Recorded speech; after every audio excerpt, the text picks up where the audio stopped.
Kedatangan dan penyebaran agama Islam di Nusantara pada awalnya tidak mudah diterima di kalangan masyarakat yang pada saat itu kebanyakan masih menganut agama nenek moyang.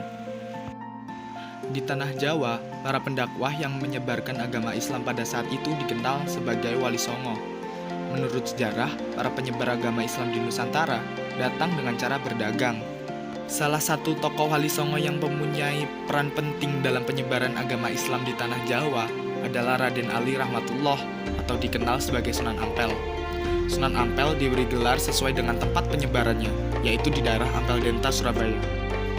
Pada saat menyebarkan agama Islam, Sunan Ampel menggunakan dakwah wasatiyah yang terkenal unik dan menarik, dikarenakan pada saat itu masyarakat Jawa masih menganut agama nenek moyang yang kental dengan hal-hal mistisnya. Sunan Ampel tidak pernah berdakwah dengan cara kekerasan, karena hal tersebut menyimpang jauh dari ajaran Rasulullah. Dakwah wasatiyah mampu menggiring kepercayaan masyarakat yang awalnya menyembah roh jahat beralih kepada keyakinan yang benar. Hingga saat ini, wilayah Ampel Denta menjadi pusat sejarah Islamisasi di Jawa.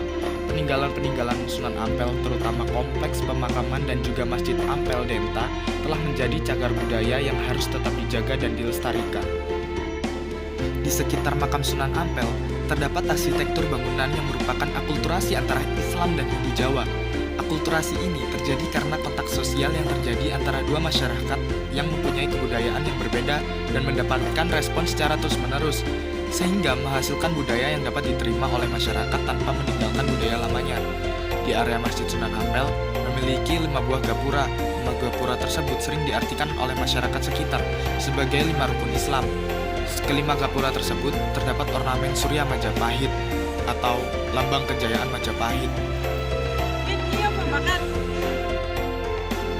Di sebelah barat pintu masuk makam Sunan Ampel terdapat beberapa gentong yang airnya bisa diminum oleh para peziarah. Air tersebut berasal dari sumur yang terletak di dalam masjid yang sekarang sudah ditutup oleh papan besi. Di area makam Sunan Ampel terdapat beberapa makam kerabat dan murid dari Sunan Ampel, antara lain makam Bason Haji atau biasa yang dikenal sebagai Mbah Bolong. Lalu di samping makam Sunan Ampel terdapat makam dari istri Sunan Ampel sendiri yang bernama Nyai Condrowati atau dikenal sebagai Nyi Ageng Manila.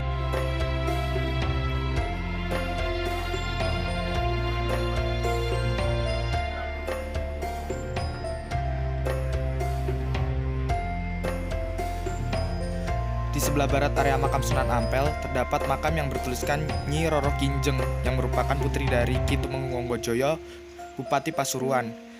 Nyi Roro Kinjeng menikah dengan pemuda Tionghoa yang bernama Choa Kwei Su. Ini menunjukkan bahwa di masa lampau banyak perantau Tionghoa yang berdatangan ke Surabaya dan kemudian memeluk agama Islam.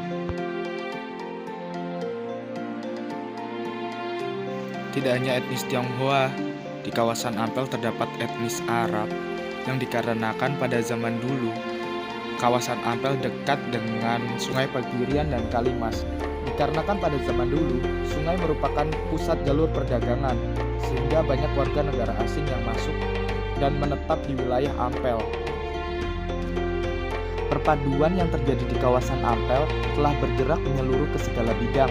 Dari hal tersebut, implementasi pluralisme terutama dalam segi sosial dan budaya telah lama terjalin dan bisa bertahan hingga saat ini. Sekian, salam literasi.